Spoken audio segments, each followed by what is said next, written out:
Welcome to OMG Bedtime Stories. Tonight we are reading The Velveteen Rabbit by Margery Williams. There was once a velveteen rabbit, and in the beginning he was gorgeous. He was fat and bunchy, as a rabbit should be. His coat was spotted brown and white. He had real thread whiskers, and his ears were lined with pink sateen. On Christmas morning he was wedged in the top of the boy's stocking with a sprig of holly between his paws. There were other things in the stocking, nuts and oranges and a toy engine and chocolate almonds and a clockwork mouse. But the rabbit was the best of all, and for at least 2 hours the boy loved him. And then aunts and uncles came to dinner, and there was great rustling of tissue paper and unwrapping of parcels. And in the excitement of looking at all the new presents, the Velveteen Rabbit was forgotten. For a long time he lived in the toy cupboard or on the nursery floor, and no one thought very much about him. He was naturally shy, and being only made of velveteen, some of the more expensive toys snubbed him. The mechanical toys were superior and looked down upon everyone else. They were full of modern ideas and pretended they were real. The model boat who lived through 2 seasons and lost most of his paint caught the tone from them and never missed an opportunity of referring to his rigging in technical terms. The rabbit could not claim to be a model of anything, for he didn't know that real rabbits existed. He thought they were all stuffed like himself. Even Timothy, the wooden lion, put on airs and pretended he was connected with government. Between them all, the poor little rabbit was made to feel very insignificant and common, and the only person who was kind to him was the horse. The horse had lived there longer in the nursery than any of the others. He was so old that his brown coat was bald in patches and showed the seams underneath, and most of the hairs in his tail had been pulled out. He was wise, for he had seen a long succession of mechanical toys arrive, boasting.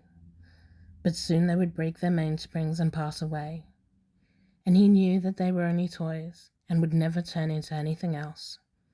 For nursery magic is very strange and wonderful, and only those playthings that are old and wise and experienced like the horse understand all about it. "What is real?" asked the rabbit one day when they were lying side by side. "Does it mean having things that buzz inside you and stick out handle?" "Real isn't how you are made," said the horse. "It's a thing that happens to you. When a child loves you for a long, long time, not just to play with, but really loves you, then you become real." "What is real?" asked the rabbit "Does one it day hurt?" when they were asked the lying rabbit. side by side.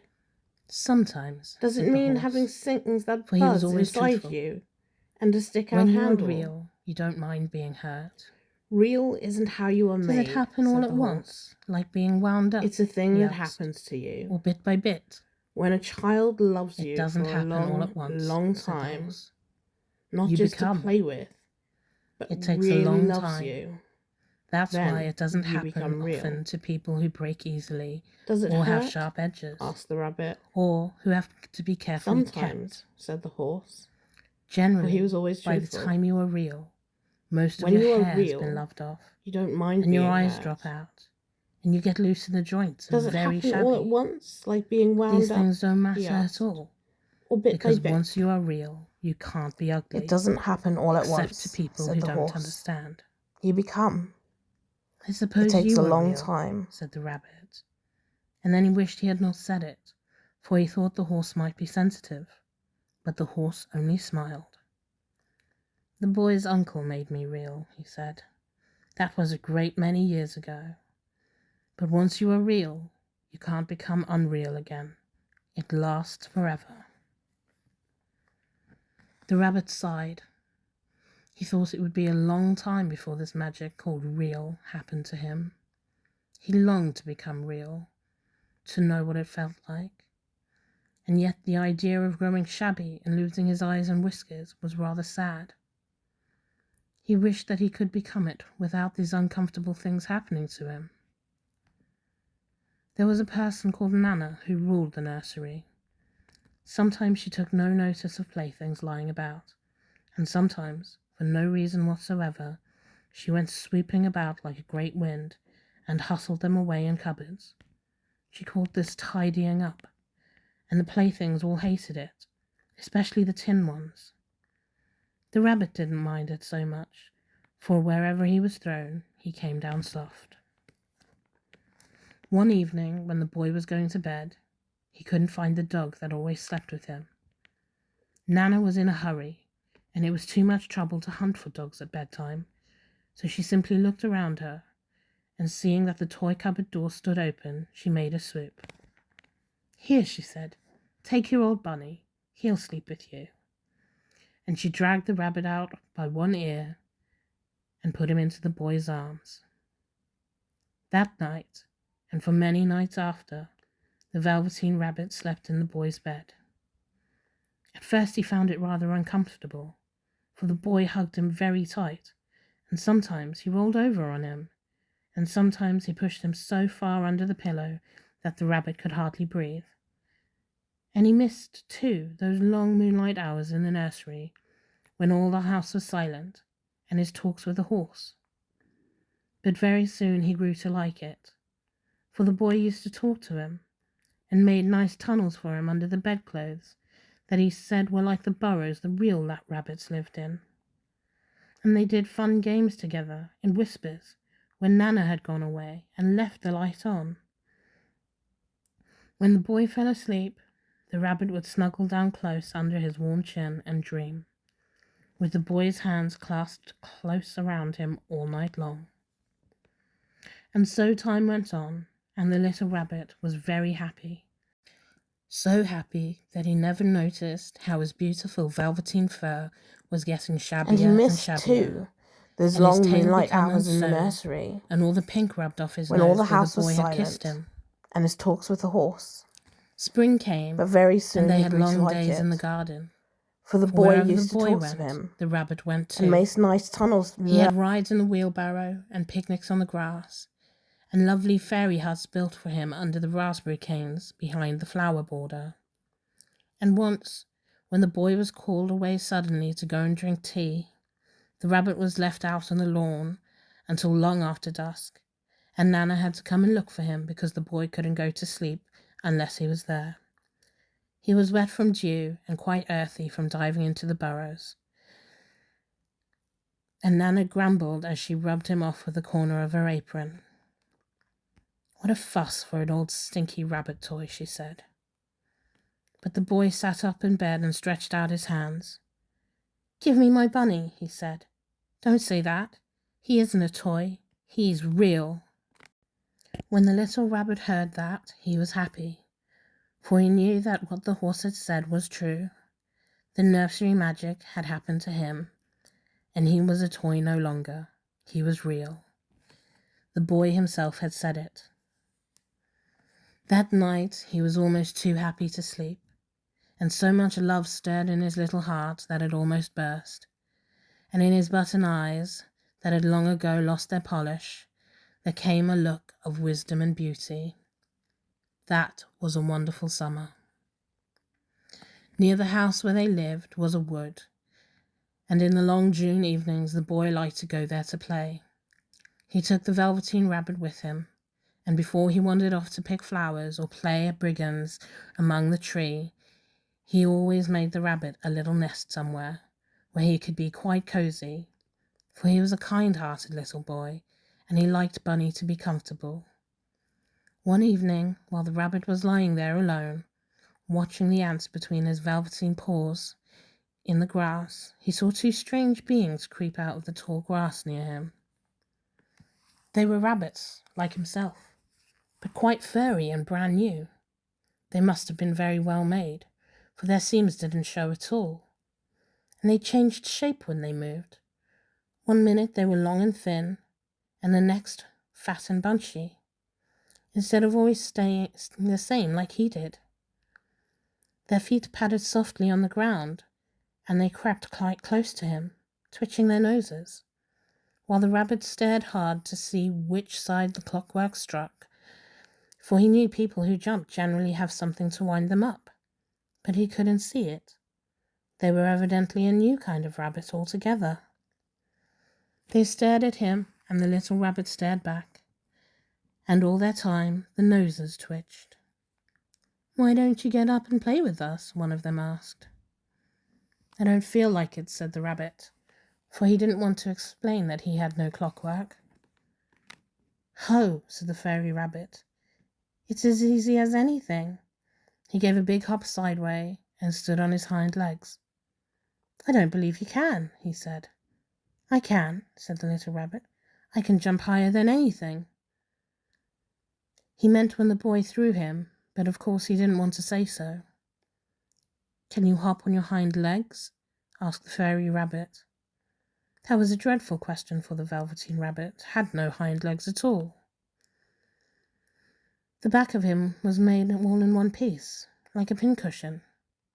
He sat still in the bracken and hoped that the other rabbits wouldn't notice. "I don't want to," he said. But the wild rabbits have very sharp eyes, and this one stretched his neck and looked. "He hasn't got any hind legs," he called out. "A rabbit without any hind legs!" And he began to laugh. "I have," cried the little rabbit. "I have got hind legs. I am sitting on them."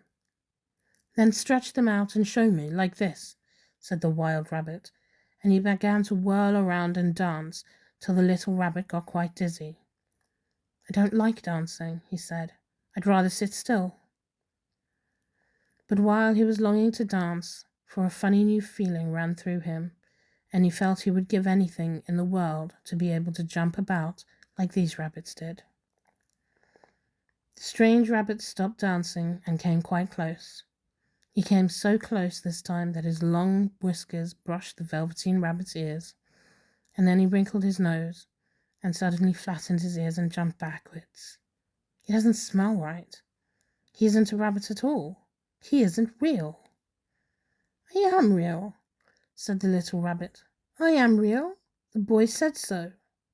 And he nearly began to cry. And just then there was a sound of footsteps, and the boy ran past near them.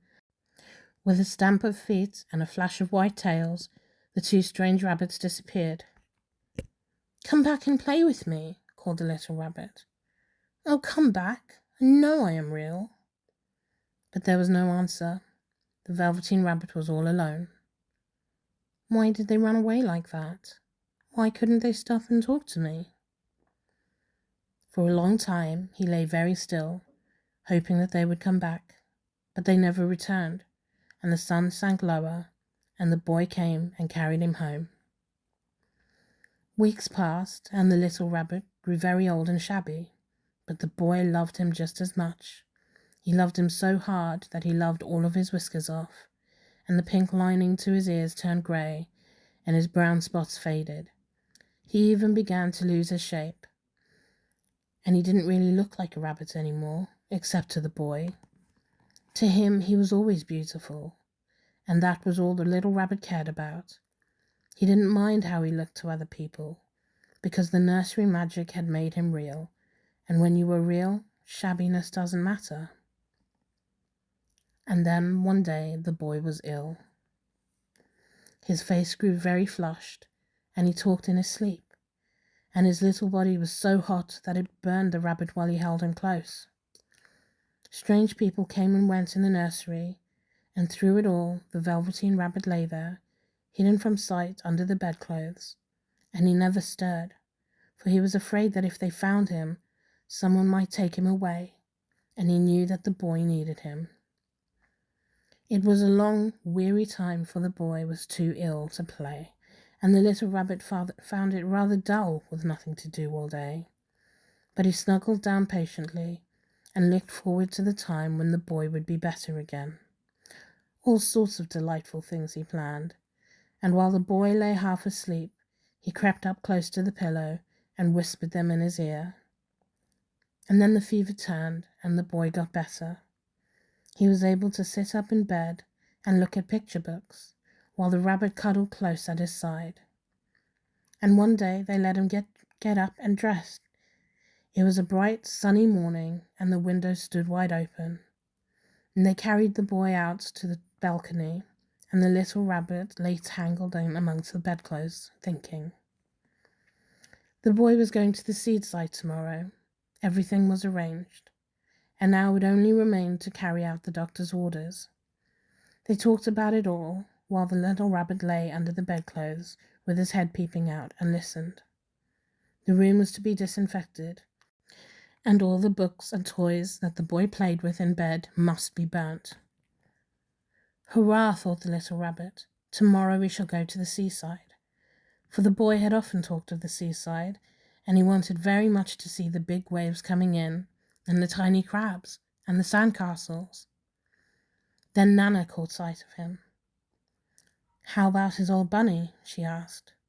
That, said the doctor. It's full of fever germs. Burn it at once. Get him a new one. He mustn't have that any more. And so the little rabbit was put into a sack with old picture books and a lot of rubbish and carried to the end of the garden. That was a good place to make a bonfire. Only the gardener was too busy to do it. He had the potatoes to dig, the green peas to gather, but the next morning he promised to come early and burn the whole lot. That night the boy slept in a different bedroom, and he had a new bunny to sleep with him. It was a splendid bunny, all white and plush, with real glass eyes. But the boy was too excited to care much about it, for tomorrow he was going to the seaside, and that in itself was such a wonderful thing that he could think of nothing else. And while the boy was asleep, dreaming of the seaside, the little rabbit lay among the old picture books in the corner of the garden, and he felt very lonely. The sack had been left untied, and so by wriggling a bit, he was able to get his head through the opening and look out. He was shivering a little, for he had always been used to sleeping in a bed, and by this time his coat had worn so thin and threadbare from hugging that it no longer had any protection to him. He thought of those long sunlit hours in the garden, how happy they were, and a great sadness came over him. He thought of the old horse, so wise and gentle, and all he had told him. What use was it to be loved and lose one's beauty and become real if it all ended like this? And a tear, a real tear, trickled down his little shabby velvet nose and fell to the ground. And then a strange thing happened, for where the tear had fallen, a flower grew out of the ground, a mysterious flower, not like any that grew in the garden. It had slender green leaves, the colour of emeralds, and in the centre of the leaves a blossom like a golden cup. It was so beautiful that the little rabbit forgot to cry and just lay there watching it. And then the blossom opened, and out of it stepped a fairy. She was the loveliest fairy in the world. Her dress was of pearl and dewdrops, and there were flowers round her neck and in her hair, and her face was like the most perfect flower of all. And she came close to the little rabbit, and gathered him up in her arms and kissed him on his velveteen nose that was all damp from crying. "Little rabbit," she said, "don't you know who I am?" The rabbit looked up at her, and it seemed to him that he had seen her face before, but he couldn't think where. "I am the nursery magic fairy," she said. "I take care of all of the playthings that the children have loved. When they are old and worn out and the children don't need them anymore, I come and take them away with me and turn them into real." "Wasn't I real before?" asked the rabbit. "You were real to the boy," the fairy said, "because he loved you. Now you shall be real to everyone." She held the little rabbit close in her arms and flew with him into the wood. It was light now, for the moon had risen. All the forest was beautiful, and in the open glade between the tree trunks the wild rabbits danced with their shadows on the velvet grass. But when they saw the fairy, they all stopped and stood round in a ring to stare at her. "I have brought you a new playfellow," the fairy said. "You must be very kind to him and teach him all he needs to know in Rabbitland. He is going to live with you forever and ever." And she kissed the little rabbit again and put him down on the grass. "Run and play, little rabbit," she said. But the little rabbit sat quite still for a moment and never moved. For when he saw all the wild rabbits dancing around him, he suddenly remembered his hind legs, and he didn't want them to see that he was made all in one piece. He did not know that when the fairy had kissed him, that last time, she had changed him altogether, and he might have sat there a long time, too shy to move, if just then something hadn't tickled his nose, and before he thought what he was doing, he lifted his hind toe to scratch it. And he found that he actually had hind legs. Instead of dingy velveteen, he had brown fur, soft and shiny. His ears twitched by themselves, and his whiskers were so long that they brushed the grass. He gave one leap, and the joy of using those hind legs was so great that he went on jumping sideways and whirling around as the others did. And he grew so excited that when at last he did stop to look at the fairy, she had gone. He was a real rabbit at last, at home with the other rabbits. Autumn passed, and winter, and in the spring, when the days grew warm and sunny, the boy went out to play in the wood behind the house. And while he was playing, 2 rabbits peeped at him. One of them was brown all over, but the other had strange markings under his fur, as though long ago he had been spotted, and the spots still showed through. And about his little soft nose and his round black eyes, there was something so familiar that the boy thought to himself, "Why, he looks just like my old bunny that I lost when I had a fever." But he never knew that it actually was his own bunny, come back to look at the child who had first helped him to be real. This has been The Velveteen Rabbit by Margery Williams. Thank you for listening. Please like and subscribe to our channel. Sweet dreams.